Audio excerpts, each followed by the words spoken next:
Alis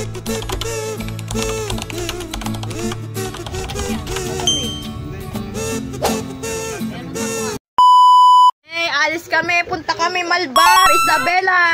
Papang, ayan si Papang, nagliligpit. So kita-kits sa probinsya! By the way, ito po muna ang toys na bigay ko kay Paula. Bawi na lang ako next time. Hindi na kasi kasya yung iba sa kotse. O tapos, kasama ko si Lolo, palipad na kami. Si Tito naman, andito. Yung nanay ko, nagnanay-nay. O, awachi whip, awachi nay-nay. Umupo lang kami dito para magpahinga. Para maghanap ng makakanin. I mean, makakainan pala. Chillax lang ang person. Tapos habang rumarampa nga, ay nakita namin si Mang Inasal. Ang paboritong restaurant ni Lolo. Mang Inasal, bekenemen. Ayun, merienda time. Pasok, Mike! Excuse me po. Ayaw ko magkanin, so pinili ko ay palabok at Shanghai. I mean, lumpia pala. Then, pinili naman ni Lolo ang bangus sisig. Ang tawag na isda na may bangs. E di, bangus! Oy, charot, matagal ng joke yan. Ay, tamang hintay lang ang person with my family. At ayun, dumating na nga ang bangs. Ay, bangus-bangusan. Ay, tilapia. Ay, teka. Bangus sisig pala. Tapos magra-ride na kami patungong North Pole. I mean, probinsya pala ng Isabela. So yun, mga 9 hours ata biyahe. Since may stop-stop sa Sigsag dahil may ginagawang kalsada kaya lagpas 10 hours na ang biyahe namin. Tapos tamang muni-muni. Prinsesa muna ang person. Ngayon, makulimlim nga ang nasa dulo. Labas dyan si Mighty Thor. Ako ang hari ng ulap. Charot. Kainan time dahil gabi na. O, diba? Ang bilis nag-fast forward. Masarap magchibog-chibogan kapag ganitong klase ang ulam. Napaka-affordable at napakasarap. Lalo na yung kambing na gata ba yun? Kambing na nakahilata? Ay, joke lang pa. Kambing na gata kasi yun. Sisig ba? Anyway, basta ang sarap nun. At may gulay din. Try mo bang kumain dito? Nakalimutan ko kung saan ito. Comment down below kung alam nyo to. Charis, masarap. Vlog kami dito. Ay. Mahiwagang salamin. Muna si salamin. Salamin. Tingin ka dito, Wawin. Anong ginagawa mo Charot lang. Nandito na kami sa Isabela. Nagkwento-kwentuhan. Mukhang napaaga ata ang Pasko dahil sa nakasabi to. By the way, syempre hindi malilimutan ang gamot ko. I mean, gamot pala ni Lolo. Uy, ano to? Hills? The hills on the bus go round and round, round and round. Charot lang. Ayun, sakay muna kami ng roller coaster. I mean, tricycle para mamalengke ng gulay. Prutos, pritas, charot. Dahil excited na kami. Teka, si Lolo naglilibang-libang lang. Tapos nandito si Tito, nagse-set up ng palabas ang one for all for one, bayanihan of the people. Throwback yun Si Tita nandyan din, nag-aayos diba power. Nandito din si Mami at ako din na tumutulong. Shoutout sa vlog, pa-shoutout daw po. Lupit, snapet, maluin. Lakas din makastrong ng gulay may kasama pang beef o baka na ginisa. Shoutout po kay Lolo, ang 90 plus years old. Diba, lakas, power. Nood lang din po kami ng mga funny videos kasama ang mga aso. Mga makulit nga Tapos ito mga picture. Shoutout sa'yo, Isabel, Kuya Buslog at Ate Letlet. Tapos ang sarap ng ginawang ulam, ang ensaladang kamatis na may dahon yata yun. At ginisang baka with gulay. Tapos ayun na naman si Doggy na naka-energy. Tita Meng, ano po bang pangalan ng mga doggy nyo po? Ayan, shoutout sa kanila. Ang sarap nga ng ulam I mean, ito ding side dish na pipino na may kulay violet ba yun? Na repolyo? Ayan. Nag-serve na nga si Mami para kay Lolo. Kanin, ayan. With giniling na baka with gulay. Ang sarap nun Ito ay super duper power food. Masarap na masustansya pa.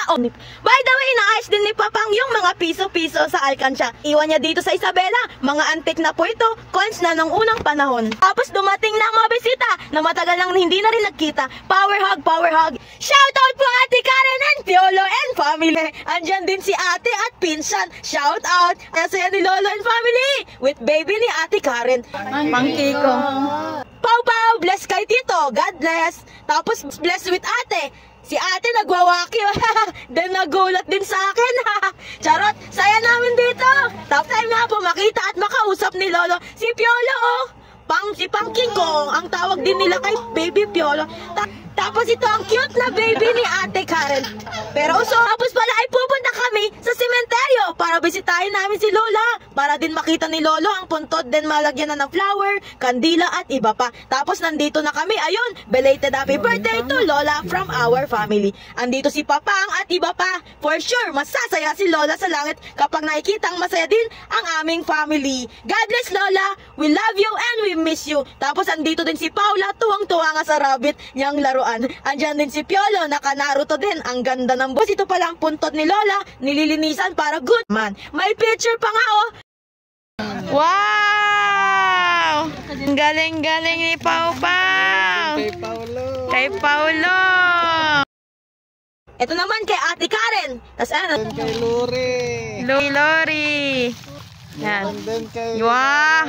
Isa sa mga memorable namin ni Lola ay present lagi ang gatherings together. Tuwing Christmas, New Year at reunion. Super happy ni Lola na kahit papaano ay nakikita-kita kaming our family together with Lola. Kahit nasa ibang bansa ang iba, sa malalayong lugar ay napupuntahan at nakakasama pa rin nila si Lola together with buong pamilya. Lola, andito si Lolo. Mahal ka namin Lola. Mahal ka ni Lolo. Mahal ka ng buong pamilya. Hayaan mo Lola, alagaan namin si Lolo ng mabuti. At ayan na nga, at kusang tumulong si Lolo oh, sa pagbunot ng damo. Yay! Ang ganda din ng kandila. At may sunflower pa oh, may picture. 1, 2, 3. Happy birthday, Lola! Yay! Dito. Again and again, belated happy birthday! Ayun, God bless you more, Lola. Dito lang kami katabi, lagi ang presensya mo po. By the way, back to home para ayusin ang mga bagay-bagay. Si tita nagdidikdik ng boy bawang. Bawang pala. Para naman sa iyahaing soup. Para mainitan ng tiyan. Ma-electrolyze. Wow, ano yun? English? Then ngayon ay merong bagong bag si Lolo. Tapos inilipat ang mga abubot, eklabos, chuchu. Charot, mga ano yan ni Lolo, pampalakas. Tapos ganun. Tapos masaya na si Lolo. Tapos pumunta kami ng simbahan. Tapos dasal o mag-prayer about sa kalusugan, sa pamilya, sa buhay, at magpasalamat sa biyaya, sa kaligtasan at iba pa. At syempre kay Lola Oping na nasa langit na at mga iba pang kamag-anak na sumalangit nawa. At nasalubong din namin sina sisters, God bless at all. Tapos pumunta kami sa isang restaurant kasama ang our family. Ang ganda nga ng area dito. Dito na kami magtatangalian. Maghintay lang kami ng ilang minuto at ayan, nandito sila tito, tita, lolo at mami. Hi everyone! Ayan, namimili na kami ng makakain na pagpipilian sa menu. Ayan, my baby! Tapos dumating na ang aking pinsan at ayan si kuya. Shout out sa'yo! Shout out po! Tapos dumating na po pala ang pagkain. Tapos pupunta kami sa bahay ng pinsan ko. Tapos open the door. Wala nang doorbell. Tara, pasok na, charis. So goodbye gang, arats. Opak, house tour. Sana all magandara. Ayan si mami nangungulit. Oh mami, ano pong ginagawa mo eh? Oy, pinagbabawal na teknik. Joke lang po. O ayan na oh, si Kuya Jerwin naman ay inaasikaso ang tent. Kung umuulan na malakas, matibay pa rin ang tent na yan. Tapos dumating si Lolo para masilayan ang kagandahan ng bahay. At papahinga na rin si Lolo dyan. Tapos ayun, nanonood din. Kuya Buslag, shoutout sa'yo. Ayan, higa-higa lang. Tayo kain, kwento-kwento.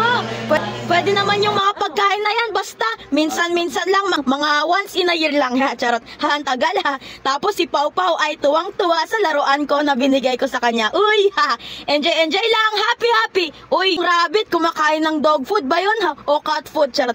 Carrots at gulay po kinakain ng rabbit.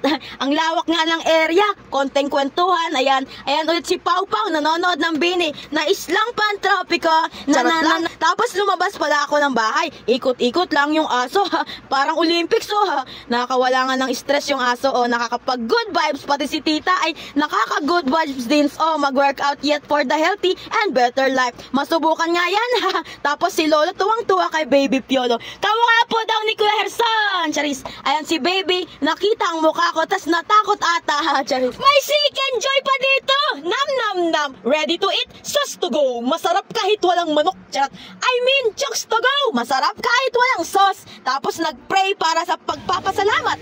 Thank you Lord sa pagkain. Tapos ayan, then happy birthday sa my birthday. Maligayang karawan. Tapos kainan na. Tapos ayan, uwian na. Tapos salamat po everybody, everyone, every two, every three. Hi Paula! Dami din ni Paula na nabidyohan ko dito sa vlog, ha. Ayan naka-energy si Paula. Ayos, happy lamang. So, at tapos ayan na po, on the way na ulit sa bahay. Magpapaalam na po kami dahil gabi na. Ay, sasakay na kami sa sa kotse. Si Lolo ay gogora na, oh. Paalam po kuya and ate. Tapos sasakay na sa car. Tapos inaantok na. Tapos si Lola ay tuwang-tuwa na naman sa sanggol. Anti-stress, unlimited fun. Tapos ayan si Paula tuwang-tuwa sa kapatid. Tapos ayan, ito pala ang luto ni Tito XP, ang adobong native na manok. At ayun, umaga na naman, kumain kami with Tito, Tita, Lolo, Mama at ako. Para mamaya ay pupunta na kami sa Laguna with my family. Another travel chillax. Ang bilis nga ng araw, parang kailan lang. Tapos ayun, bumili kami ng makakain habang nasa biyahe. Ang tupig, ito ay specialty dito sa biyahe. O diba, tsaka ube pie at buko pie. Then ang aming driver ay si Kuya Buslog. Namin ang tubig dito sa Isabela. Ito naman, first time ko kumain ng ube pie na galing dito sa Isabela. Ang lap trip nga ni Tito, pati ako lap trip. Ang galbong nga. Dok ng Sierra Madre. Yeah. Ari ng kalikasan. Tapos ayun, biyahe na ulit. At ayun, pupunta naman kami sa Laguna para din mag-chillax. Ayan, day 1, nagluto kami ng tinola, gardenia, charot. Tapos kain with Lolo and Pinsan. Shoutout guys, shoutout vlogs, welcome to my guys, charis. Teka, parang baliktad ata yun, charot. Ayan, jamming with Lolo. Pagtapos kong hihilutin ko din si Lolo, nakalimutan ko nga lang videohan. Then maya ay lumabas pala kami. Exercise na rin, tapos patungo po kami sa Alphamart, yung bagong tayo na convenience store dito sa loob ng subdivision. Tapos pipili rin si Lolo ng kanyang gusto. Nakakatuwa nga at kompleto ang mga needs dito sa convenience store. No need nang mamalengka sa malayo. At yung napili ni Lolo, ayan siya po ang nagturo niyan. Ayun, meron din ako. First time ko din matikman itong bagong flavor ng ice cream. Kitang-kita sa mga ngiti niya. Tapos pupunta na kami dyan sa clubhouse para doon kainin ang aming nabili. Excited na nga ako. Ayan na nga, pagtapos ay magpi-picture kami dito. Day 2 na nga at nagluto kami ng unlimited tortang talong, charot. Tapos na may nilagang puso ng saging, tapos may prutas. Maganda rin ito sa kalusugan, pampalakas at pampalusog. Ang saging nalakatan pa, rambutan pala. Ayan na, moment of truth to. Andyan din si Pinsan, shout out sa'yo. Tinikman na nga ni Tito kung masarap daw ba yung luto. By the way, ito palang bagong arinola ni Lolo. Thank you kay Tito. At testing nga kung kasya. Ayan, tapos ito pala. Pasyalan natin sila. Tuwang-tuwa nga si Lolo at papasyal kami maya-maya sa Batangas dahil day 3 na. Anong makikita sa Balatan? Dagat? La Purisima eh. Natatawa din si Lolo sa selfie video niya. By the way, 40 minutes lang ang biyahe sa Laguna papuntang Batangas. Dito na nga kami. Shout out Tito po. Hello! Tita, sayang nga naman namin with Lolo. Tapos natanaw ko nga naman ang mga isda. May mga ibon din dito, pang anti-stress at unlimited saya. Tapos kainan na, tapos ang sarap nito. Tapos may ganito pa. Pati ako ngayon ay sobrang natatakam. Meron pa nito, ang blended lang ng pagkaanghang at balanse ang lasa. Hindi sobrang alat, hindi rin sobrang tamis. Yung konting prayer lang sa pasasalamat na pagka. Shoutout din kay Ate Ading at iba pa. Kahit nga pala may hidden talent din si Lolo sa paghula ng kapalaran. Ang babae ang lalapit sa iyo. Sana ko. Yes. Hulaan nyo. Ay, hindi pa nahulaan. Yan, pang. Hulaan nyo, pang. Tagal pang mag-asawa. Katibay. Kayo. Irig na. Bye-bye. Oh.